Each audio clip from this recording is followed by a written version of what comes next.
Setuju nggak ketika kita masih kecil, kita membedakan hal yang baik atau hal yang buruk itu hanya dari emosi kita aja. Kalau sesuatu membuat kita senang, membuat kita bahagia, wah itu berarti hal yang baik. Tapi kalau kita melihat sesuatu yang membuat kita sedih, membuat kita marah, maka kita akan cepat menilai bahwa sesuatu itu adalah hal yang buruk. Jadinya aku pikir tolak ukur ketika aku mau menilai suatu hal, kok hanya berdasarkan perasaan aja ya, berdasarkan emosi aja. Sehingga ketika sudah bertambah dewasa, akhirnya kita tahu bahwa perasaan itu penting, emosi itu penting, tetapi kalau hidup hanya berdasarkan perasaan atau emosi, wah kita hidupnya akan penuh dengan tekanan banget gitu ya. Iya hidup udah penuh dengan tekanan, tapi kalau kita hanya mau bergantung dari perasaan atau emosi kita rentan banget ya sama stres, sama kesedihan, sama keputusasaan. Kenapa? Karena kehidupan yang kita jalani ini ya, ketika kita udah dewasa, semua terjadi tuh di luar dari dugaan kita, ya kan? Yang kita pengenin justru nggak terjadi, itu yang kita takutin malah itu yang terjadi gitu kan. Akhirnya semakin kita dewasa, kita menyadari bahwa kehidupan tuh nggak selalu menyenangkan. Kehidupan itu nggak selalu menguntungkan kita, dan kehidupan nggak selalu tentang kita aja kan. Dan akhirnya kita belajar untuk beradaptasi. Kita keliru kalau menganggap kita harus mengubah dunia. Wow, kita harus mengubah dunia untuk membuat dunia jadi lebih baik. Tapi yang aku lihat, aku nggak bisa sih mengubah dunia. Yang aku bisa lakukan adalah aku mengubah sudut pandangku melihat dunia. Aku mengubah sudut pandangku melihat keadaan atau melihat orang-orang terdekatku. Kita nggak bisa kan ngubah orang terdekat kita. Tapi ketika kita mau melihat dari sudut pandang lain, oh ternyata masih banyak hal yang baik ya di dunia ini. Masih banyak hal yang baik yang terjadi di sekitar kita. Akhirnya makin dewasa, ya itu kita menyadari bahwa ternyata hidup itu perlu ada komitmen. Meskipun perasaan kita sering ngerasa sedih ya atau takut. Tapi kita belajar juga karakter, attitude itu juga penting. Jauh lebih penting daripada perasaan kita. Dan ada banyak hal lain deh yang mau kita bicarain di podcast kali ini, yang membicarakan aspek-aspek lain dalam kehidupan manusia selain sisi emosionalnya aja. Jadi tujuan perbincangan hari ini tuh sebenarnya pengen membagikan bahwa, masih ada banyak loh hal-hal lain yang perlu kita pertimbangkan daripada hanya berpegang pada sisi emosi manusia aja. Terus aku pikir untuk, ya udah deh ngundang nih salah satu, kakak aku, Kak Sam, di mana aku udah sering banget, ajak, Kak Sam untuk berbagi gitu ya di beberapa kesempatan dan aku pengen tanya nih, bagaimana sudut pandang Kak Sam ya, melihat kehidupan dari sisi yang bukan hanya emosi aja, tapi ada sisi-sisi yang lain yang kita pengen dengerin hari ini. Boleh deh Kak Sam, boleh kasih perkenalan, boleh kasih tahu kegiatannya apa aja gitu ya, dan boleh membagikan pengalaman apa sih yang akhirnya menyadarkan gitu ya, bahwa, oh ternyata ada sisi-sisi lain nih selain sisi emosi dalam diri manusia yang perlu untuk kita perhatikan. Halo semuanya, salam kenal untuk sobat setia Stella yang dengerin podcast ini. Kenalkan, nama saya Samuel. Saya saat ini melayani di sebuah gereja berjemaat Indonesia di Sydney, di kota Sydney, Australia.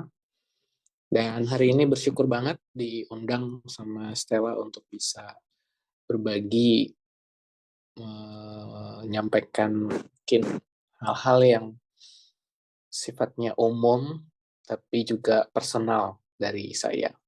Thank you banget ya Sel, udah undang saya untuk sharing bareng. Itu aja. Oke. Kak Sam, ada nggak sih pengalaman gitu ya yang membukakan mata batin nih ya Kak Sam gitu ya, yang menyadarkan lah gitu ya bahwa, oh ternyata kalau hidup hanya menggantungkan dari sisi emosi aja, wah ini kayaknya ke depannya nggak bakal bertahan nih gitu. Iya, betul banget. Jadi memang ini sebuah perjalanan aku pribadi ya, dalam kehidupan ketika aku menyadari bahwa hidup ini bukan hanya soal emosi, tapi ada hal-hal lain yang aku perlu belajar untuk lebih bijaksana dan tentunya semakin bertambahnya usia juga belajar semakin dewasa.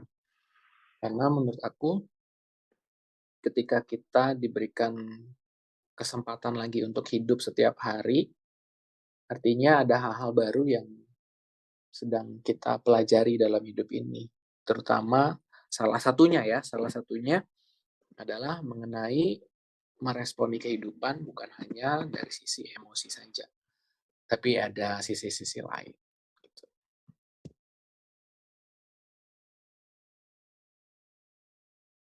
Tapi, gimana ya Kak Sam, kadang kan kita belajar untuk, jadi dewasa itu kan nggak mudah juga gitu ya, nggak mudah juga, aku pun juga menyadari kadang-kadang ada orang yang kayak kepaksa dewasa gitu ya Kak Sam, padahal sebenarnya kayak ada beberapa, eee, yang dia miliki khususnya dari sisi emosinya tuh belum dewasa.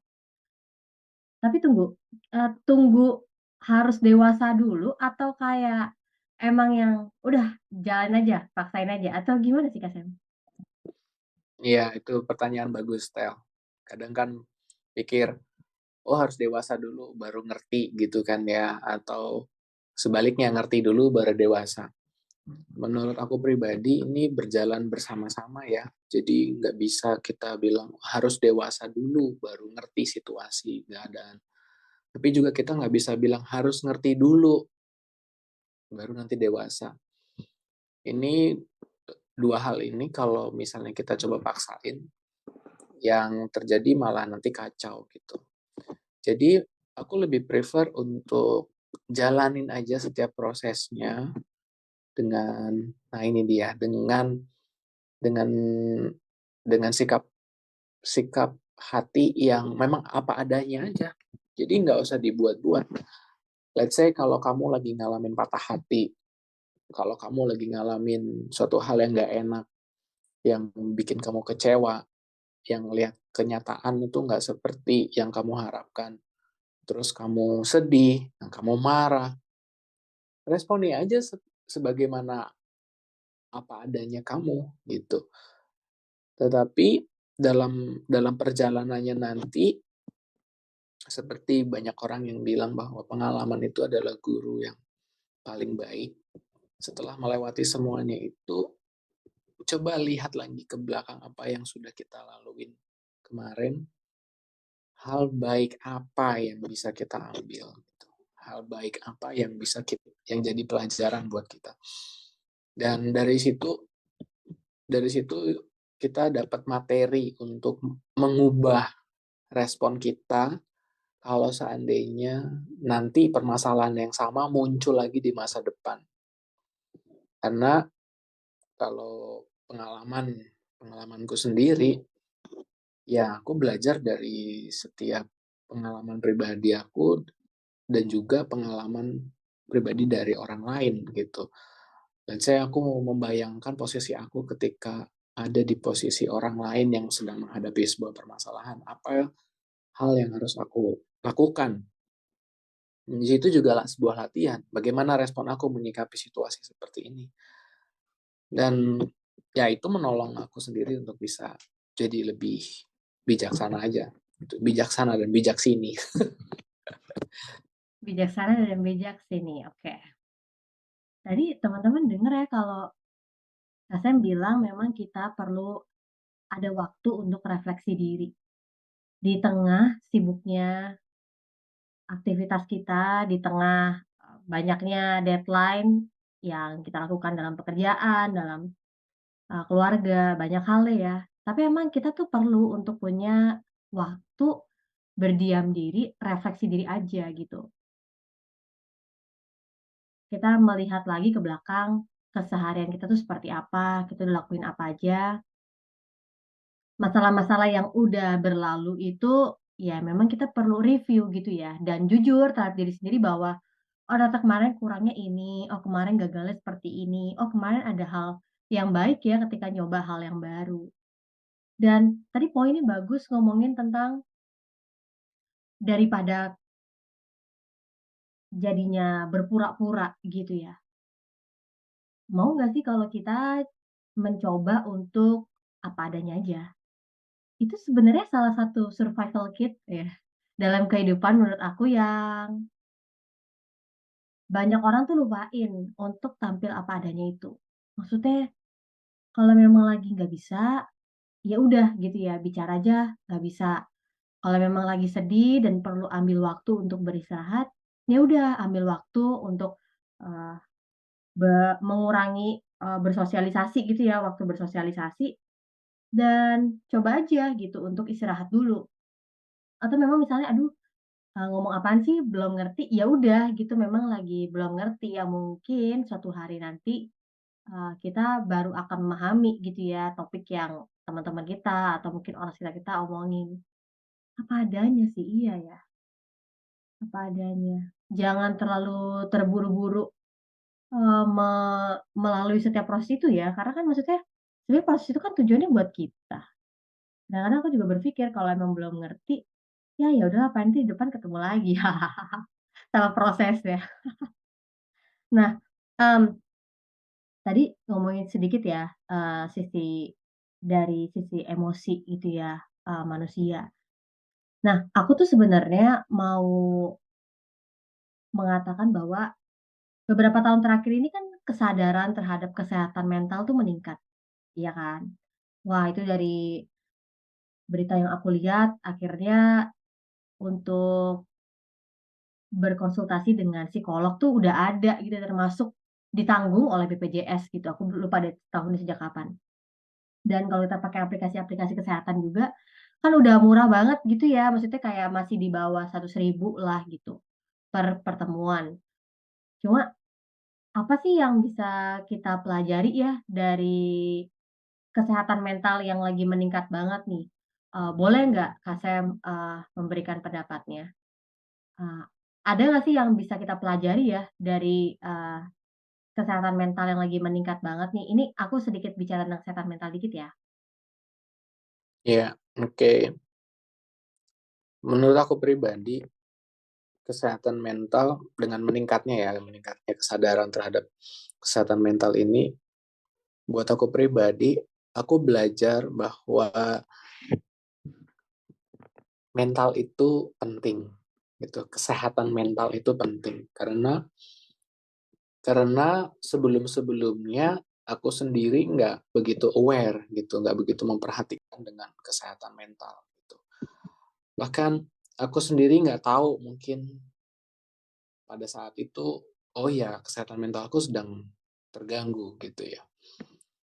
Tapi dengan kesadaran kesehatan mental yang mungkin orang-orang belakangan ini mulai uh, meningkat dan juga ya termasuk aku juga udah mulai, maksudnya aku juga bisa melihat aspek ini, itu menolong aku melihat kehidupan aku pribadi itu secara holistik dari sisi fisik dan juga mental gitu. Nah, yang perlu kita sadarin sama-sama ternyata yang namanya kesehatan itu bukan hanya bicara mengenai kesehatan fisik aja, tapi juga kesehatan mental. Ini juga perlu kita perhatikan. Dan kita nggak bisa pilih salah satu, sementara kedua-duanya ini ada di dalam diri kita. Jadi, baik mental ataupun fisik ini menjadi tanggung jawab kita sama-sama untuk bisa menjaga dan juga menampilkan yang terbaik dan berusaha agar performa kita di fisik maupun di mental juga baik. Karena baik fisik atau mental ini akan mempengaruhi kehidupan gitu, daily life-nya kita. Kamu sakit perut aja, kamu nggak bisa ngapa-ngapain. Tapi kamu sehat, tapi perasaan kamu sedang kacau balau, kamu sedang dikuasai dengan amarah dan kekecewaan, tetap kamu juga jalan hari-hari bikin kekacauan di lingkungan kerjaan kamu karena perasaan kamu lagi nggak karuan, tapi teman kamu jadi kena imbas, atau mungkin adik kamu, kakak kamu jadi kena imbas dari kondisi mental kamu yang lagi bermasalah. Jadi intinya baik fisik ataupun mental itu jadi tanggung jawab kita sama-sama. Di situ sih kalau aku lihat pelajaran yang bisa aku ambil dari sisi meningkatnya angka kesehatan mental ini, kesadaran terhadap kesehatan mental ini. Nah, Kak Sam, dari yang aku mau tanya adalah boleh nggak sih sedikit berbagi ya pengalaman tentang kesadaran ini gitu. Kalau kesehatan tuh nggak cuma ngomongin tentang fisik, nggak cuma ngomongin tentang mental juga gitu. Itu bukan hal yang terpisahkan. Kita kan manusia kompleks lah ya. Karena audiens di YouTube aku ini cukup banyak nih ya yang eh, berasal dari kaum pria itu. Wanitanya nggak terlalu banyak. Dan pengertian kita dari para pria itu kan sulit untuk mereka mengakui gitu ya, ngomongin tentang perasaan, emosi gitu ya. Dan itu kan akhirnya jadi membuat mereka tuh dipendem gitu ya. Sebenarnya kita tahu kalau dipendem tuh tidak akan berakhir baik gitu ya, atau enggak setidaknya tidak dibicarakan tuh kan sebenarnya enggak semuanya berakhir dengan baik juga. Jadi boleh nggak Kak saya membagikan, dari pengalamannya, terus akhirnya itu jadi sebuah, apa ya, pembelajaran, jadi sebuah titik kesadaran gitu ya, turning point bahwa, oh ternyata ada area-area yang penting yang orang tua kita nggak pernah ajarin ya, orang tua kita nggak pernah, eee, beritahukan itu sebelumnya, kita tuh kayak ngalamin sendiri dan akhirnya belajar sendiri gitu. Nah, karena mungkin banyak yang dengar podcast ini dari kalangan pria, dan apa yang tadi kamu sampaikan itu memang seringkali berkaitan dengan latar belakang kami sebagai kaum pria gitu ya. Seringkali kami itu dari kecil bahkan diperlakukan harus kuat gitu. Dan bahkan orang tua kita itu atau orang-orang di sekitar kami dulu waktu kami kecil bilang kalau anak laki-laki itu nggak boleh nangis gitu. Anak laki-laki harus berani, anak laki-laki itu harus begini, harus begini. Tanpa sadar lingkungan itu sudah memberikan sebuah tuntutan, sebuah standar menjadi seorang laki-laki itu harus begini, begini, begini, begini. Nah, yang mereka lupakan adalah bahwa walaupun kami laki-laki, kami juga tetap manusia. Kami berhak memiliki well-being atau ya kemanusiaan yang memang apa adanya gitu, seutuhnya dalam segi mental dan juga fisik gitu. Sama seperti wanita sebetulnya, dan itu yang terbawa sampai akhirnya kami dewasa dan dalam menjalani kehidupan itu sudah terprogram. Aduh, gue nggak mau nih nangis, atau gue nggak mau nih ngungkapin perasaan. Aduh, gue makanya sulit banget laki-laki itu ngungkapin perasaan gitu. Nah, contoh sederhana aja, waktu misalnya harus mengungkapkan perasaan cinta gitu ya ke pasangan gitu, atau dulu lagi suka lagi ada gebetan gitu. Aduh, itu takutnya minta ampun. Jadi inget dulu pasti cowok-cowok ini bisa relate gitu.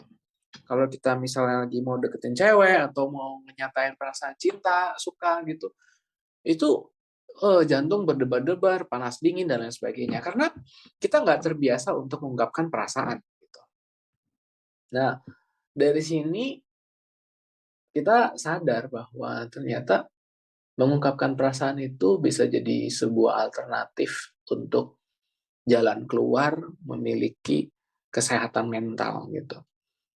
Nah, untuk mengungkapkan perasaan ini, balik lagi, kalau aku pribadi, aku lebih suka mengungkapkan perasaan sama orang-orang yang memang bisa aku percayai.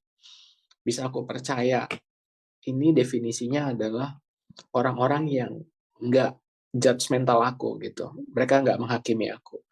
Ketika aku bercerita, ketika aku mengungkapkan perasaan aku, mereka adalah orang-orang yang bisa menghargai perasaan aku, mereka adalah orang-orang yang bisa mengerti perasaan aku tanpa juga memberikan penilaian apapun gitu. Jadi itu sebuah sebuah perjalanan juga ketika kita menemukan orang-orang yang bisa menghargai perasaan kita dan kita belajar untuk bisa terbuka dengan orang tersebut gitu. Kalau seandainya di antara teman-teman sobat setia Stella yang belum punya teman dekat atau sahabat, ya teman-teman udah mulai cari mana nih orang-orang yang bisa dijadikan sahabat atau teman, curhat, dan sekali lagi garis yang perlu digarisbawahi adalah jadi laki-laki itu sah untuk mengungkapkan perasaan kepada siapapun. Dan ya buat aku pribadi bersyukur aku udah menikah, aku bisa cerita semua macam perasaan aku ke istri aku, dan ya aku sering kali bahkan ketika aku lagi marah sama istri aku suka bilang, "Perasaanku begini loh kalau kamu melakukan ini," gitu. Atau itu cara cara aku mengungkapkan perasaanku sama pasangan aku gitu, sama istri aku. Jadi kalian juga bisa melatih hal ini juga gitu. Ketika kalian lagi nggak suka sama orang atau atau lagi kesel sama seseorang, bisa ngomong langsung ke orang tersebut dengan tentunya cara yang bijaksana, cara yang benar, atau mungkin kalian takut atau nggak atau malu atau lain sebagainya, kalian juga bisa ajak ngobrol orang di sekitar kalian yang bisa dipercaya, ceritain apa yang kalian rasain, apa yang diperlakukan, dan efeknya kenapa kalian begitu kesel, kenapa kalian begitu terganggu perasaannya, kasih tahu. Dengan cara seperti itu, sebenarnya kita lagi melatih diri kita untuk menilai menilai diri kita sendiri. Sebetulnya, "Nih gue kesel kenapa ya?" Gitu. "Gue kesel sama dia kenapa ya? Apakah pride gue yang diserang sama dia, atau gue ngerasa diperlakukan tidak adil dan lain sebagainya." Ketika cerita perasaan itu, maka kita punya skill tambahan, yaitu bisa mengintrospeksi dan menilai diri sendiri, bahkan menemukan jalan keluarnya sendiri, gitu.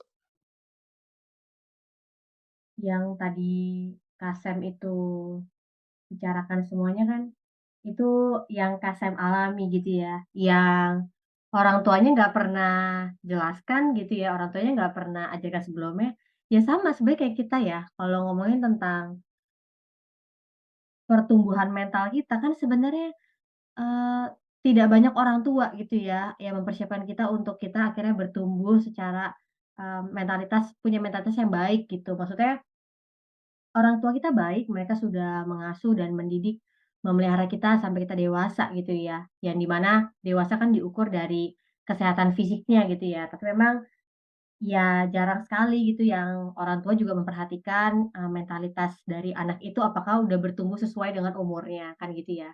Nah, itu tadi kalau dari sudut pandang Kak Sam sebagai pria, bahwa ternyata sebagai pria tuh bisa jujur kok terhadap perasaannya, terhadap emosinya.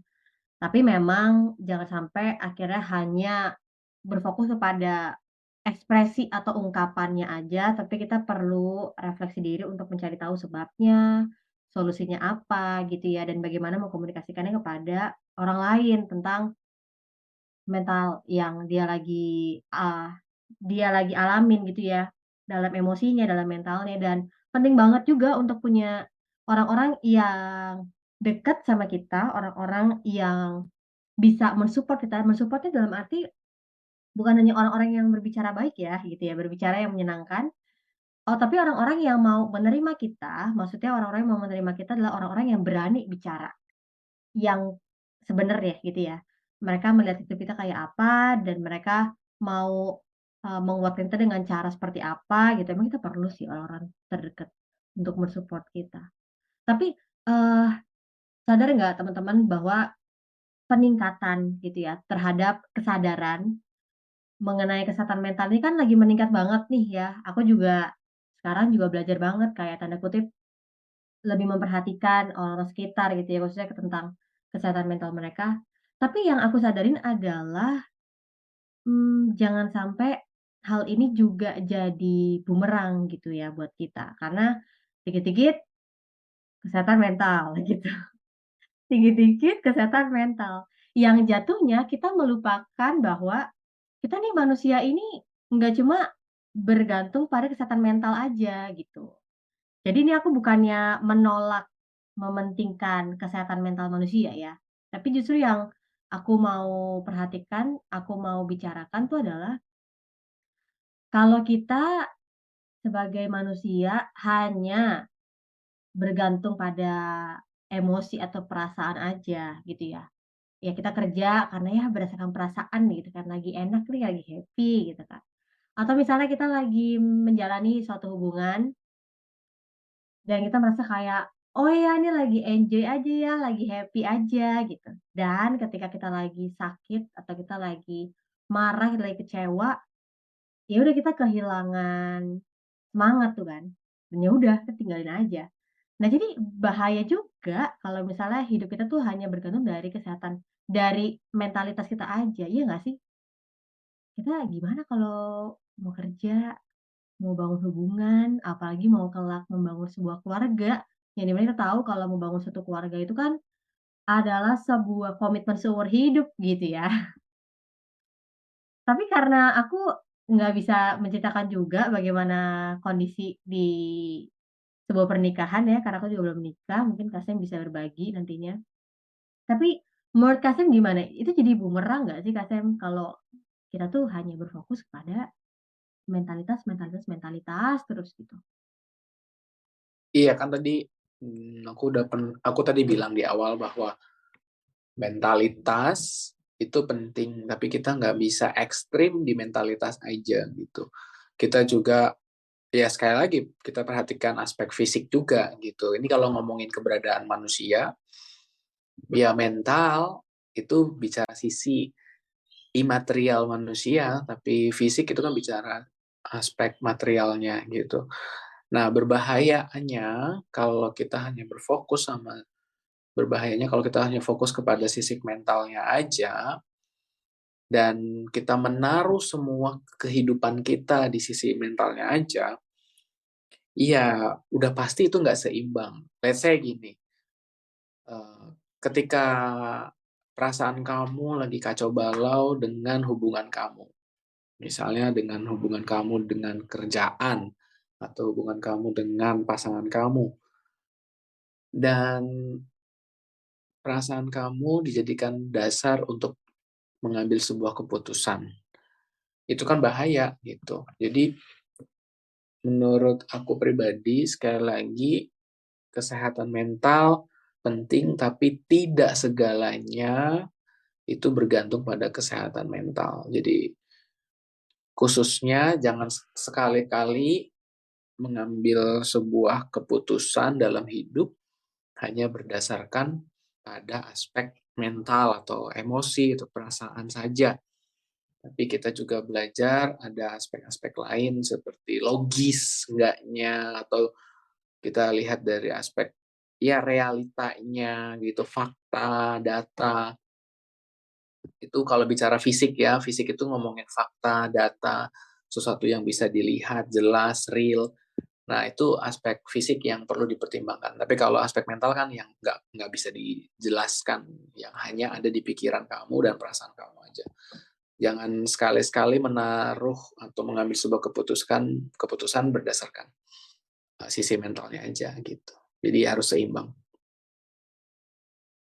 Seimbang, kata yang sederhana tapi kalau kita pikirkan dan kita mau cari cara ya, wah itu perjuangan gitu. Nanti nanti di, pertanyaan selanjutnya aku akan bahas nih, bagaimana mencapai keseimbangan gitu ya. Nah, sebelumnya aku mau tanya nih, Kak Sam, ada nggak sih, suatu peristiwa gitu ya atau enggak kisah yang Kak Sam bisa bagikan ke kita, yang Kak Sam lihat dari firman Tuhan bahwa, iya ternyata ini tuh bukan hanya kebenaran kita aja gitu loh, tapi maksudnya dari firman Tuhan yang udah tertulis, ribuan tahun yang lalu, itu memang udah menjelaskan gitu ya tentang, eee, manusia sebagai makhluk yang kompleks, yang perlu diperhatikan secara holistik gitu ya pertumbuhannya.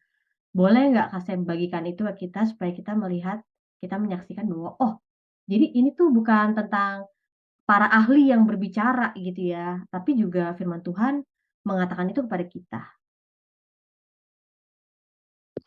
Iya, Stel, aku nggak tunjukin ayat-ayat ya, tapi kita belajar dari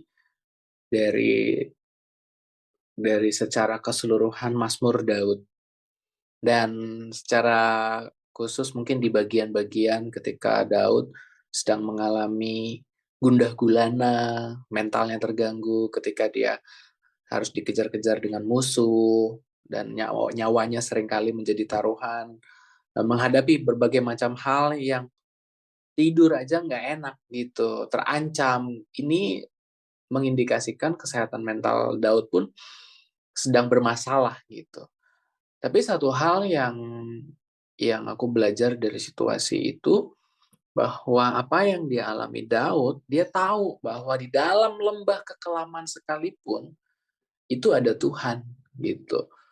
Dan pengertian ini juga yang membuat aku pribadi menyadari bahwa kehadiran Tuhan bukan hanya saja kita bisa lihat dan rasakan dalam keadaan yang baik, tapi juga kehadiran Tuhan bisa kita rasakan dalam keadaan yang nggak baik. Nggak baik dalam kondisi fisik, nggak baik dalam kondisi mental. Jadi kita harus menyadari bahwa waktu kita lagi dalam sakit, fisik ataupun mental, oke memang kita rasain nggak enak, kita rasain nggak nyaman dengan kondisi kesakitan ini.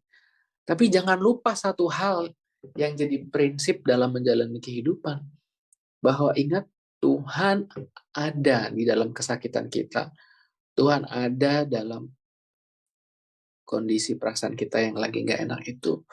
Jadi itu yang jadi pegangan aku pribadi gitu. Jadi waktu aku lagi ngalamin kesakitan, lagi ngalamin nggak nyaman, ya aku cukup cukup bicara sama Tuhan, Tuhan ini kenapa begini? Nah, diskusi secara personal berdoa kepada Tuhan itu menjadi sebuah solusi ya, salah satu solusi untuk aku pribadi bisa tenang walaupun dalam kondisi mental yang lagi nggak baik atau perasaan yang lagi gundah gulana gitu. Tapi kebenaran firman yang aku baca dari kehidupan Daud, aku melihat bahwa Tuhan hadir dalam kehidupan Daud.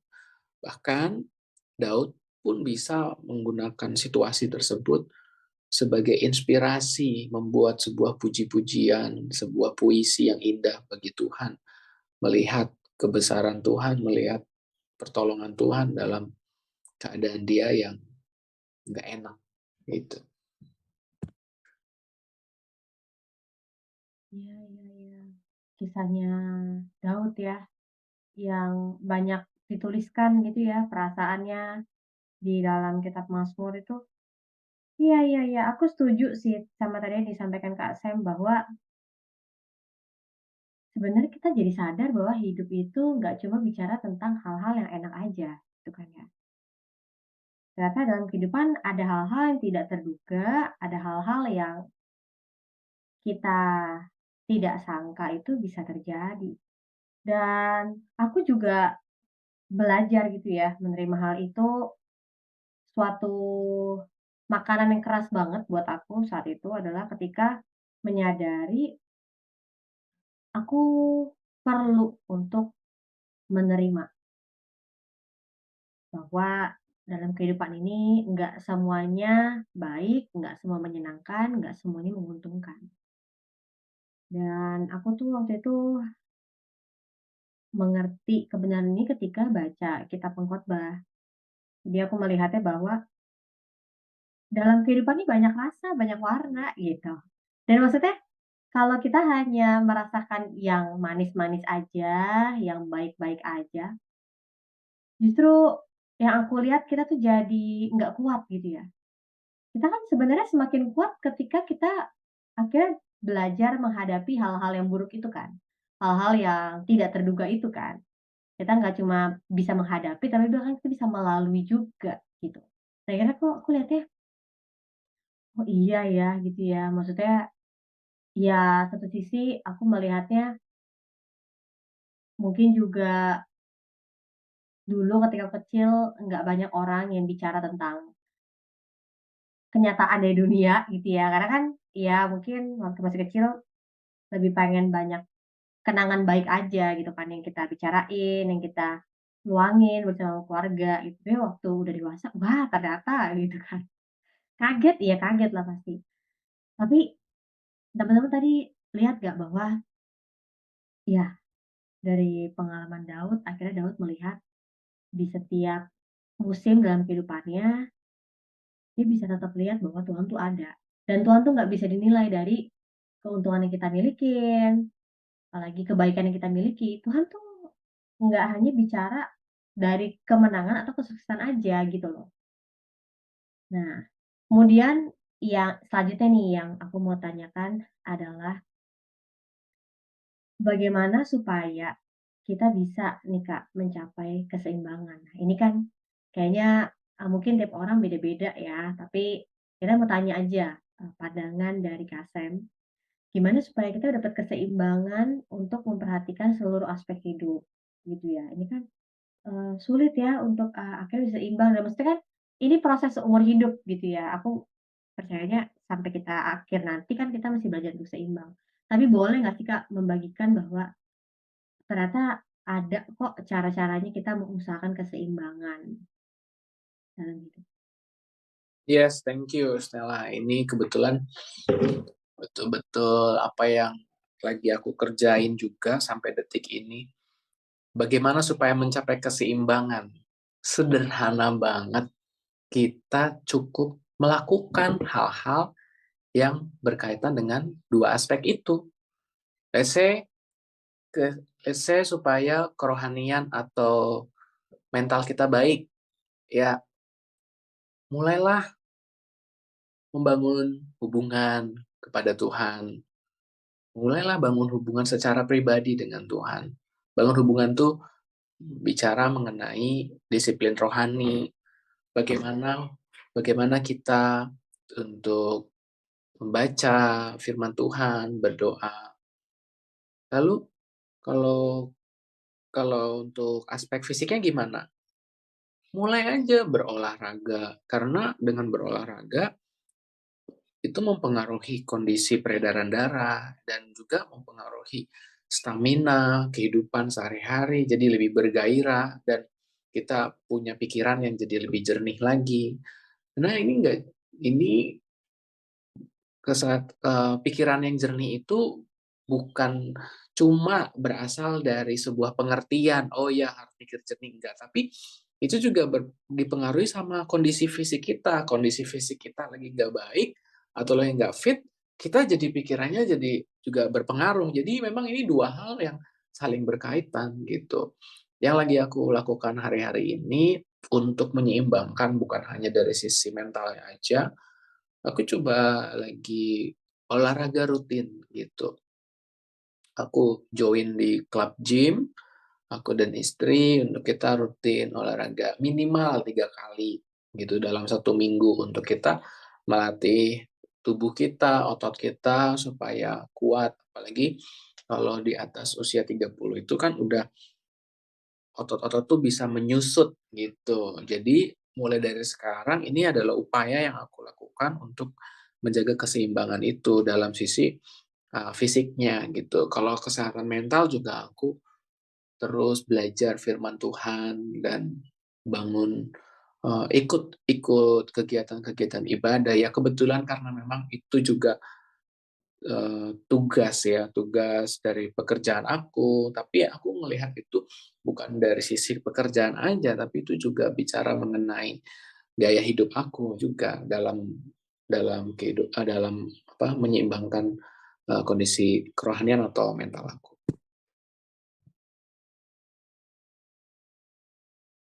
Kesehatan fisik kita itu mempengaruhi kesehatan mental kita, setuju. Itu bener banget, kalau memang kita lagi nggak fit, kayaknya orang ngomong apa pun tuh jadi salah ya kan kita tangkap. Orang menuliskan sesuatu gitu ya lewat WhatsApp, orang kirim pesan yang nggak ada nadanya, tapi karena capek, kita jadi melihat itu, membaca dengan nada, itu tuh cukup lucu, tapi sebenarnya itu nyata kan dalam diri kita.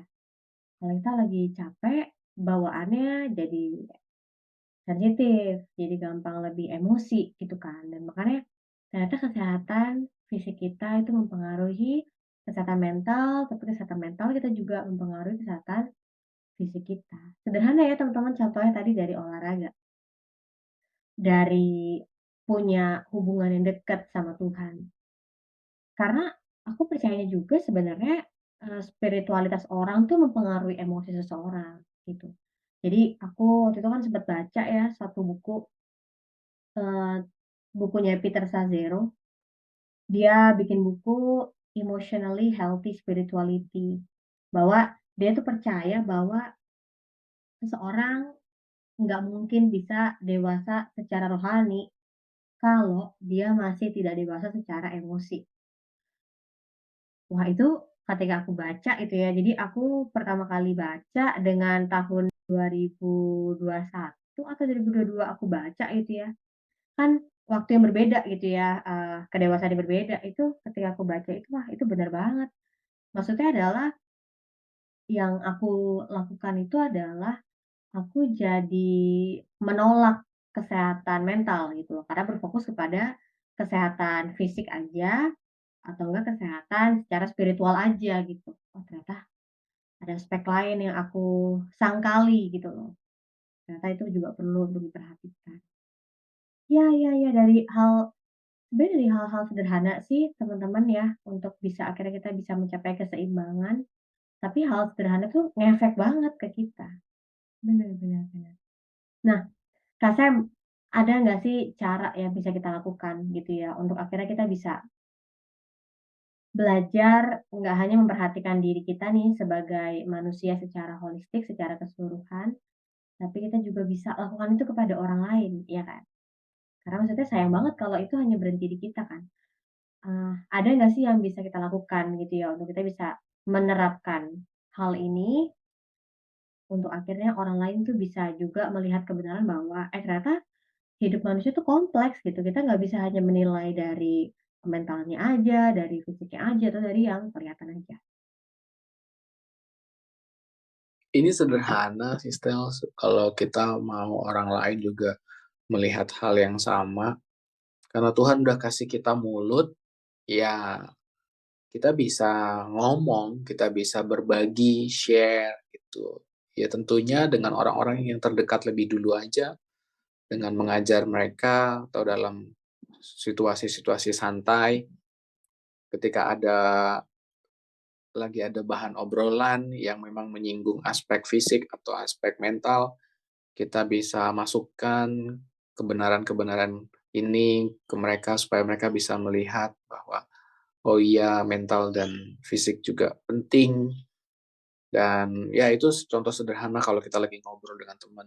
Tapi sekarang bisa lebih luas juga.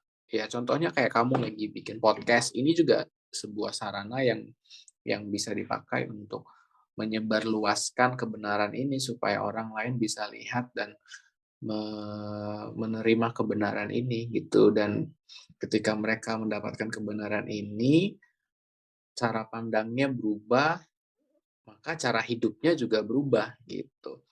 Atau mungkin teman-teman yang punya Instagram atau sosial media bisa share, entah itu bentuknya tulisan sederhana atau juga video, ya itu bisa dipakai juga untuk menyebarluaskan kebenaran ini gitu. Jadi kalau mau ditanya lebih simpelnya ya mulai aja dari mulut kita ke orang lain untuk bisa berbagi gitu, dan mulailah dari orang-orang yang terdekat di rumah kita, mungkin lingkungan pertemanan, teman dekat, baru yang lebih jauh seperti ini gitu, seperti YouTube dan sosial media lainnya.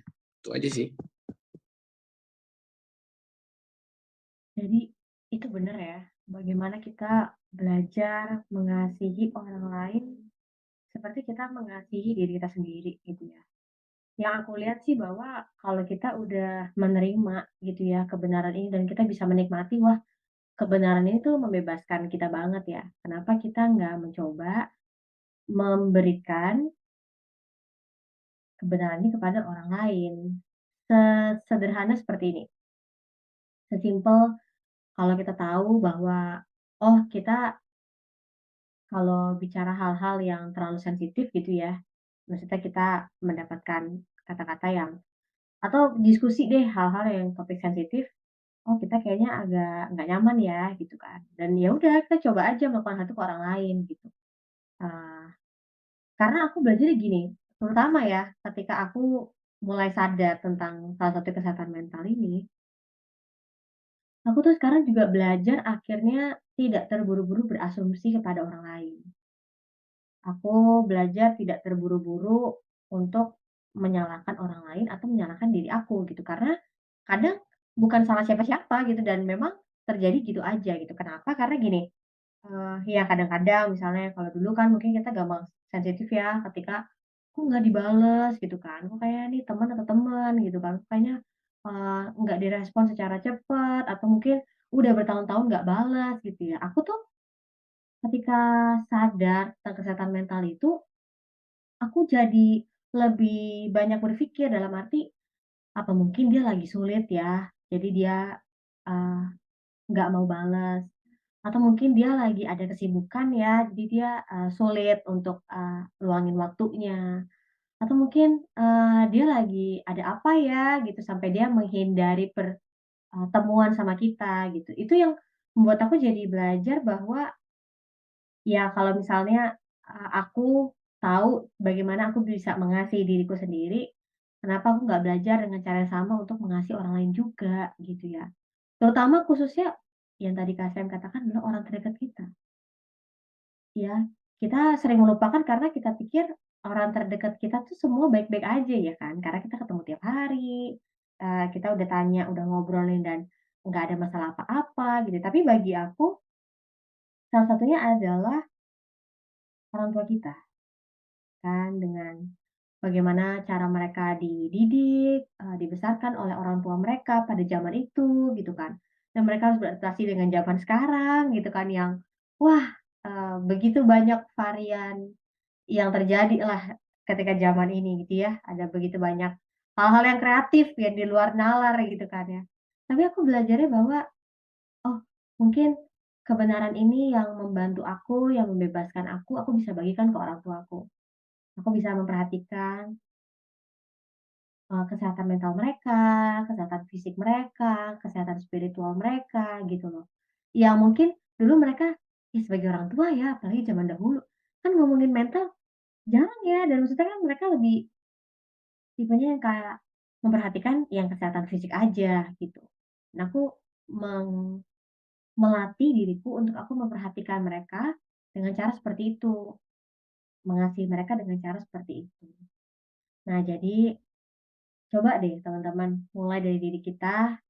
Setelah kita mengasihi diri kita coba untuk mengasihi orang lain seperti kita mengasihi diri kita sendiri. Dan coba lihat deh, perlahan ternyata mereka ketika melihat kebenaran ini, mereka jadi mengalami kebebasan gitu ya, hidup apa adanya gitu kan. Mmm, kalau memang lagi sakit ya sakit, kalau memang lagi sedih ya sedih, menerima, keadaan juga gitu ya, menerima kenyataan bahwa ya memang hidup nggak selalu menyenangkan dan nggak apa-apa gitu. Dan akhirnya aku melihat bahwa pertumbuhan kita sebagai manusia itu adalah tanggung jawab kita. Benar semua terjadi atas kasih karunia Tuhan. semua terjadi atas seizin Tuhan. Tapi menurut aku, jangan lupain tanggung jawab kita. Apalagi kita yang udah dewasa ya, kita udah nggak bisa lagi menyalahkan orang tua kita. Kita nggak bisa lagi menyalahkan pasangan kita atau menyalahkan keadaan, apalagi menyalahkan masa lalu. Karena hidup ini, hidup kita, keputusan kita itu pasti akan mempengaruhi setiap kelanjutan hidup kita. Jadi ada orang yang memang punya kelebihan di perasaannya ya, kayaknya, dia berapi-api gitu ya kalau ngomongin perasaan, tapi ada juga yang orang-orang punya kelebihan di dalam intelektualnya. Itu bagus nggak? Dua-duanya bagus. Tapi kan akhirnya kita belajar masing-masing kita berjuang untuk mencari keseimbangan itu gitu ya. Ya, siapa lagi kalau kita mau belajar tentang keseimbangan kalau bukan dalam Tuhan gitu ya. Jadi balik lagi sih menurut aku spiritualitas, mentalitas, dan fisik itu mempengaruhi. Dan aku menyaksikan bahwa ya Kristus aja udah membuat kehidupan kita utuh gitu ya. Maksudnya Tuhan aja udah sebegitu care-nya gitu loh, peduli sama kita untuk memperhatikan keutuhan hidup kita. Tapi sayang banget kalau kita jatuhnya jadi hanya bersikap pasif gitu ya. Jadi, perubahan dalam diri kita, mau itu dalam pikiran, mental, dalam spiritual, dalam fisik, itu jadi bagian kita loh untuk kita terlibat secara aktif. Terutama kita tahu diri kita tuh udah ditebus sama Tuhan, pasti pasti deh itu akan terus memberikan kita semangat, memberikan kita dorongan untuk terus berjuang selama kita hidup di dunia ini. Kak Sam, ada nggak closing statement yang Kak Sam mau bagikan ke kita, sehingga, kita bisa terus berjuang dalam mengejar yang namanya keseimbangan, keseluruhan aspek dalam hidup kita? Closing statement, nggak ada, tapi aku cuma mau ngajak kita semua melihat pribadi Tuhan Yesus, di mana Yesus itu adalah Allah manusia. Dia bukan hanya manusia, tapi dia juga bukan hanya Allah saja, tetapi dia Allah manusia. Dua aspek ini yang membuat kita harus sadar betul bahwa Tuhan saja mengambil dua aspek ini dengan sangat serius dan dalam kehidupan ya, untuk menjalani kehidupan. Masakan kita nggak ambil serius juga dalam melihat diri kita dan keseimbangan diri kita juga dalam aspek mental dan juga fisik gitu. Jadi lebih ini aja sih, lebih bijak aja dalam mengambil sebuah keputusan, bijak juga dalam melihat permasalahan dari aspek-aspek lain supaya kita nggak nggak rugi sendiri gitu, karena seringkali ketika keputusan atau permasalahan yang kita hadapi kita responi dengan salah, itu justru akan membuat rugi diri kita sendiri. Tapi percayalah bahwa Tuhan akan selalu menolong kita dan dia selalu menyertai kita gitu, dan percaya juga bahwa Allah turut bekerja dalam segala sesuatu untuk mendatangkan kebaikan bagi setiap mereka yang mengasihi dia, yaitu bagi mereka yang terpanggil dalam kasih karunia-Nya Tuhan gitu. Itu aja. Yeay, jadi itu yang jadi pesan Kak Sam buat kita semuanya bahwa perlu yang namanya kebijaksanaan dalam menjalani hidup gitu ya. Perlu juga kasih karunia Tuhan, perlu juga punya kesadaran untuk kita bisa menikmati, kehidupan yang ada di dunia ini gitu ya. Karena sadar atau nggak sadar sebenarnya kita masih hidup tuh kasih karunia Tuhan aja gitu ya. Melihat ada banyak kemungkinan kita bisa, celaka atau kita bisa tertimpa musibah, tapi Akhirnya aku menyadari bahwa hidup itu berkat sendiri loh, teman-teman. Hidup meskipun saat ini kita lagi berada dalam lembah gitu ya, meskipun hari ini kita berada di dalam sebuah zona abu-abu gitu ya, yang nggak tahu arahnya mau kemana. Tapi percaya deh, bahwa hidup sendiri itu berkat. Jadi kalau memang lagi nggak tahu dan memang lagi ragu dan memang lagi berjalan dalam ketidakpastian, ya udah jalanin aja, nikmati aja karena aku percaya segala sesuatu tuh ada musimnya.